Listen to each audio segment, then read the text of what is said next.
Hello there, girls. So today I apologize in advance. This video is going to be a bit of a ranty-ish, but it's just because I am incredibly passionate about this, and I really feel like this should be spoken out. Not long ago, I received a message on my Instagram from a lady who just had a kid, and she tried to go back to the coach that she had from before she had kids. And the coach was like very hardcore. Oh, let's eat every few hours. Let's, I don't know, your abs don't look good. Let's do hundreds of crunches. Let's do extra cardio. So whenever she started training with that coach again, she realized that there was an incredible lack of empathy. And whenever she sent me the message, she's like, Natalia, I'm actually crying right now because I feel like I'm a failure. I feel like I'm not being able to deliver what my coach is asking from me. And he just keeps on telling me to stick to the plan or keep on pushing, but I cannot physically push anymore. And I think that this is the elephant in the room that really needs to be addressed, and that's something that we really need to talk about. Is first of all, it's important that you girls understand that whenever you get a personal training certification, the pre and postnatal population, which is moms, and just so you understand, once a woman has a baby, she is postnatal forever. The postpartum is forever, because a lot of the changes that happen during pregnancy will stay with women many times for the rest of their lives. So it isn't just that a woman has a baby and she stops being postpartum. If a woman has a baby, she is postpartum forever.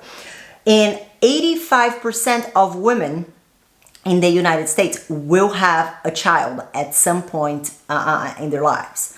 So 85% of women will have kids at some point in their lives.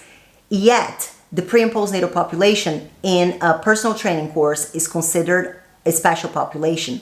So, from a physiological standpoint, from the body and physical changes of a mom standpoint, a lot of people don't know how to address, how to assess, how to change the workout, or how to adapt the workout for the physical changes that women have after they have kids. A very good example is incontinence, leakage.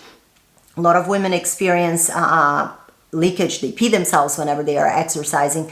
And I've heard several times women telling me that they were just told to wear black. Oh, it's normal, just deal with it. It's not necessarily, just because something is common, it doesn't mean that it is normal. There are ways that we can adapt the training so women are not being put in that position of embarrassment about peeing themselves in the middle of the gym or in the middle of their living room if they're working from home. And also, on that same note, the lack of empathy to understand that the schedule of a mom, it's very, very different from the schedule of somebody who doesn't have kids. Like, I remember before one of the biggest challenges for me after becoming a mom was not being able to just go. Like, okay, I am just gonna go to the gym. I am just gonna put my clothes and go work out in the living room. It requires a lot more of planning and working out the logistics whenever you have a kid, because you cannot just leave the child at home, especially if it is a toddler. Like, it is not socially accepted. So you do not have as many times to prepare all those beautiful meals, and a meal for you, and a meal for you, and a meal for you, and stop every 3 hours. That is not realistic. That is crazy talk. And this is something that I had to understand myself, because from the background that I have,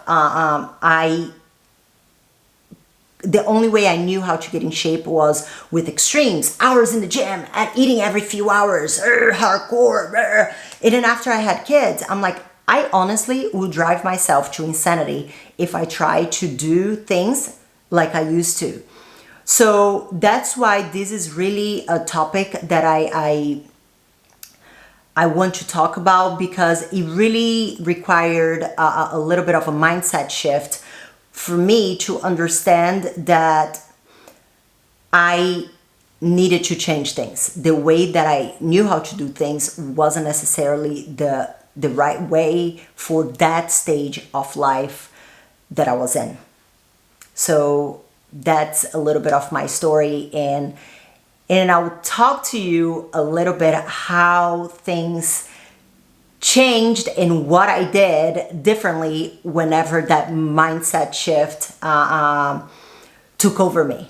And that's what I'm going to be talking about in the next video. So make sure you check your emails tomorrow. Bye!